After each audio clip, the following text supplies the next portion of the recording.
Have you ever watched a Louis Vuitton video about a popular item and wondered, is that really worth it? Or is it just popular because it's popular and people have been influenced? Or perhaps it's a more inexpensive item? Or perhaps it's the only option in that category? Well, today I'm going to talk to you about, wait, let me count them. 1, 2, I think 8, if I counted correctly. Yes, 8 popular Louis Vuitton items that are not worth the hype. They're overrated. Think twice about buying one. I'm here to save you money, folks. Stay tuned.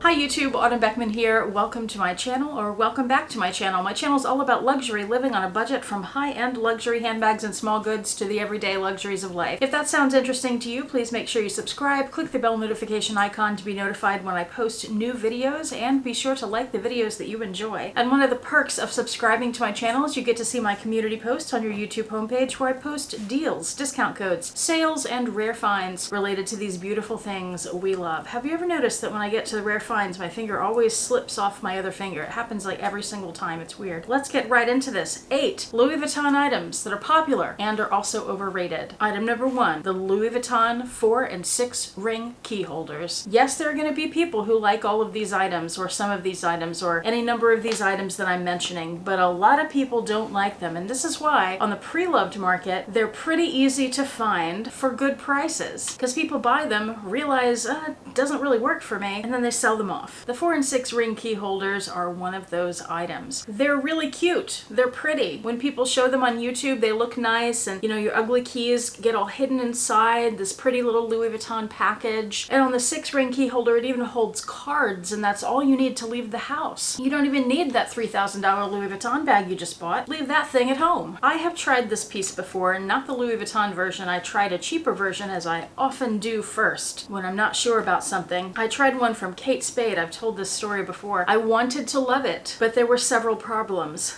1, my keys didn't all fit on it. For example, the fob to our garage doesn't fit on it. A lot of people, their key fobs don't fit, so they have to carry their key fobs separately, or they finagle it where it hangs out of the bottom of the pretty little package, and then it's not so pretty anymore. 2, I found it quite cumbersome to get my keys out as I'm trying to get in the door or get to the car or wherever I'm going. Have to open the thing up, fumble around to find the correct key, put it in the door, try to turn the lock with this giant thing hanging off of it that then has to spin around several times while you're turning the key, and then put it all back together again. No thank you. 3, I have a car that has an actual key still. You don't push a button, you don't tell it drive, and it drives. I have a normal car, and it's not good to have that kind of weight and substance hanging from your ignition key. So I found pretty quickly that that piece did not work for me, and those are some reasons it also doesn't work for a lot of other people. Item number 2 that doesn't work for a lot of people. I happen to love this item. I have 3 of them, and I want more. The Louis Vuitton Clay, the ultimate Louis Vuitton starter kit. I have raved about this piece before many times. If you're brand new to Louis Vuitton and you're looking for a monogram piece or one of the classic pieces, or even a fancy special leather piece, these come in all shapes and sizes and forms. This is a great piece to start with,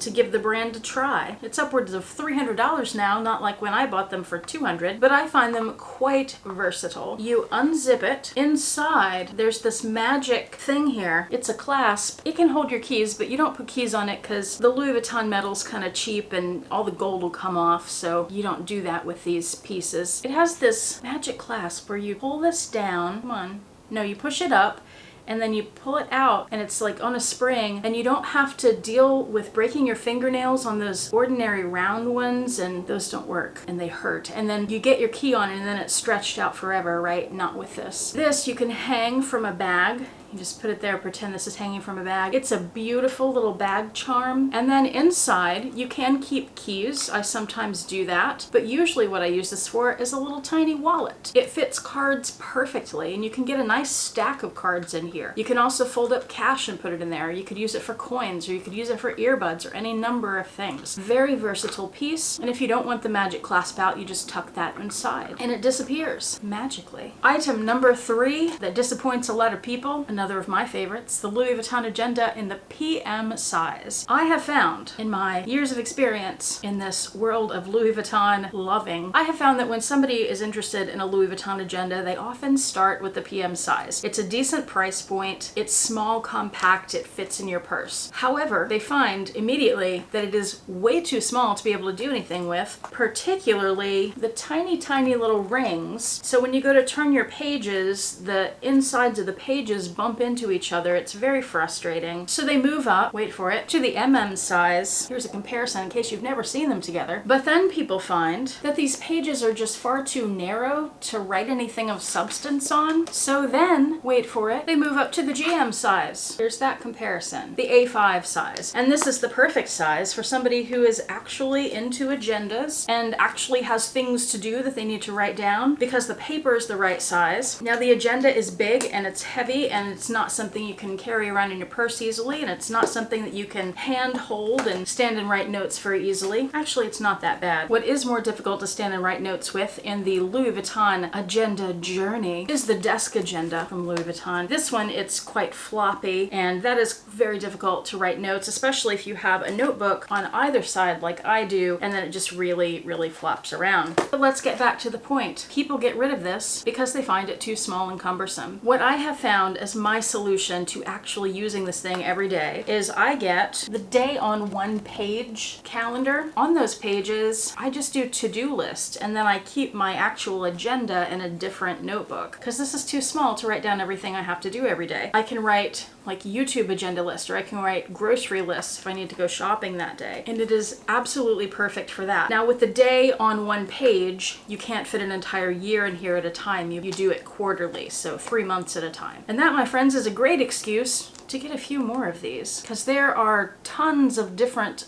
leathers and colors and patterns and all kinds of animations and things, and someday I will have at least 4. Popular Louis Vuitton item number 4 that doesn't work for a lot of people, the Cosmetic Pouch. This pouch comes in 2 different sizes. This is the PM size. There's also a GM, which of course is bigger. This is a limited edition print, jungle dots if I remember correctly, which came in 2 different colorways, the red and blue and the pink and blue. I think it's blue that the pink is paired with. Maybe it's red. Pink and red? That sounds righter. Beautiful little pouch. Lovely design. Very pretty, very cute. And I have D-rings attached, so you could add a little strap, make it a little crossbody piece, show off the jungle dots. These pouches also come in lots of different animations and leathers and things. Here's the problem. That triangular shape, it doesn't allow you to hold a whole lot. Now maybe this is me, because I'm not a makeup person. Maybe this is great for makeup and brushes and things. Maybe it works really well for that. For me, when I try to carry things in here, I just find that things don't fit well because of the shape of it.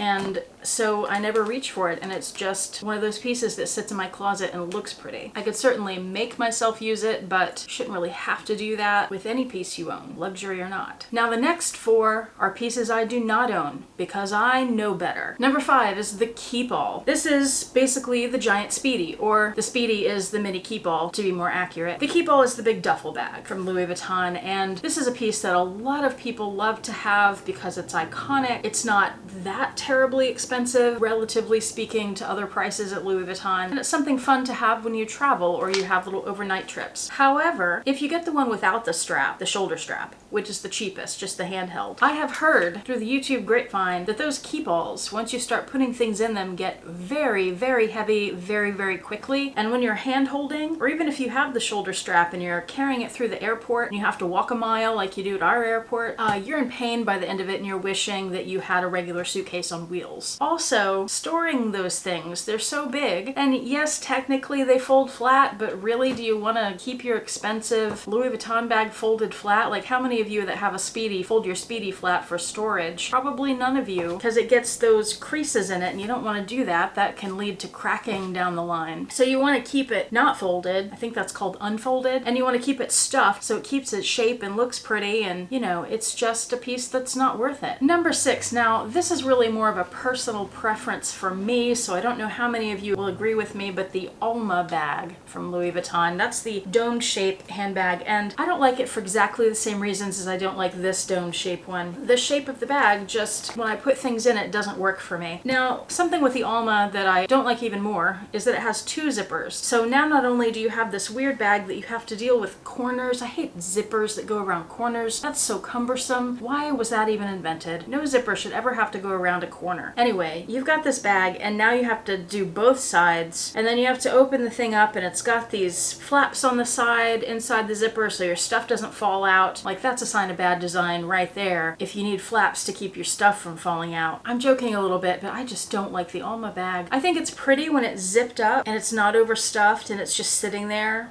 It looks nice. But when you wear it, it sticks out weird, and then dealing with it, actually using it, is just cumbersome and not a pleasant experience. In my experience. Number 7, the Louis Vuitton Nice vanity case. It doesn't matter what size, because here's the thing. A vanity case is meant to be used in the bathroom, around water, with products that are liquidy. In the Nice vanity case, the traditional ones are monogram with vachetta, which is not made to be around water and liquidy things. I will never understand this. I can kind of understand the vanity cases being used as handbags. I can understand them being used maybe as makeup bags because the interior is wipeable enough, but to actually use it for its intended purpose as a toiletry in a wet space, it's just not a good idea. And finally, we come to Louis Vuitton item number 8. This is a handbag, a very popular handbag, a very expensive handbag, a beloved, iconic Louis Vuitton handbag, the Capucines. This is not a bag I like. Again, like the Alma, it's pretty just sitting there until you start to think about the actual usage of it. My friend Yota Style here on YouTube has 2 Capucine bags, and she has talked about how, you know, the handle is attached to these little metal rings. Over time, that handle, which is quite stiff and has been bent by the people who make the bag, that handle wants to bend back out, and so it pushes those metal pieces out, and she actually has to keep her bag tied, keep those metal pieces tied to keep that handle in place. I looked at the Capucines on the website last night, and the cheapest one I found was a little more than $6,000.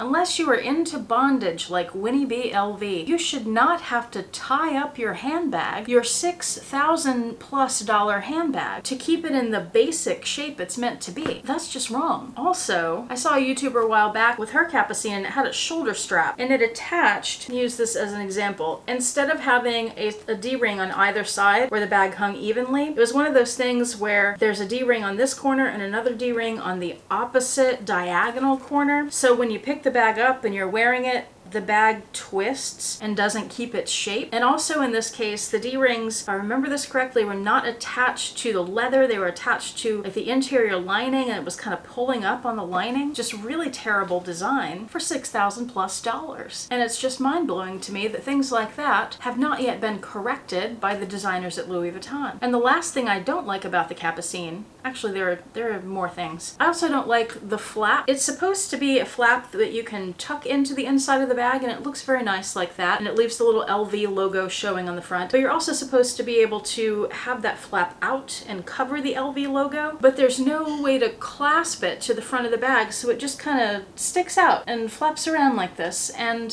that's not attractive for a $6,000+ bag. And the way the sides of the bag are shaped, it's like this triangular thing and then these 2 pieces of leather that wrap around and they hook to the center divider. So the sides of the bag, it's like this, right? It's 2 little bowed pieces of leather. Well, as you put things in there, there's nothing really to keep the front and back of the bag flat, so that can bow out, and that's not attractive. I don't know, there are just some bags. The flat bags too are like this. The flat pouch bags like the Cousin, and I don't know what else, any kind of flat pouch. These are all bags that are prettiest when there's nothing in them and they're just sitting on a shelf. And if I'm paying, say it with me, $6,000+ on a bag, I don't want it to just sit on a shelf. I want it to do everything it should do at that price point and look beautiful while it's doing it. Just like me. Somebody should pay me $6,000+ daily. Well, that brings us to the end of the video. Let me know what you thought about these 8 items and what else you would add to the list in the description box below. Thank you so much for watching. I do appreciate it, and I will see you back here next time. I hope you have a fantastic day.